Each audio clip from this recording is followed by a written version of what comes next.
in Grand Rapids. The signal you just heard was our weekly test of the NOAA Weather Radio warning alarm system.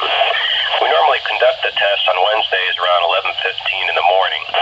However, if there's a threat for severe weather on Wednesday, we'll postpone the test until the next available good weather day. Be advised that weather conditions will affect the signal quality of the broadcast. We'll activate the warning alarm tone for hazardous watches and warnings for the following counties. On 162.40 megahertz from Onondaga, those counties are Branch, Calhoun, Clinton, Eaton, Gratiot, Hillsdale, Ingham, Jackson, Livingston, and Shiawassee.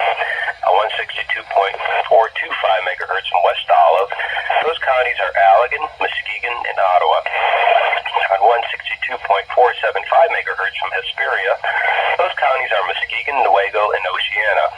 On 162.525 megahertz from Mount Pleasant, those counties are Clear, Gratiot, Isabella, Mecosta, Midland, Montcalm, and Osceola.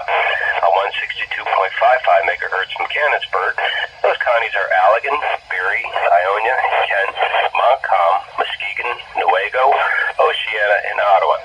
On 162.475 megahertz from Plainwell, those counties are Allegan, Berry, Van Buren, Kalamazoo, and Calhoun. On 162.425 megahertz from Wolf Lake, those counties are Manistee, Wexford, Mason, Lake, Osceola, Oceana, Newaygo, and Mecosta. This concludes a test of the NOAA Weather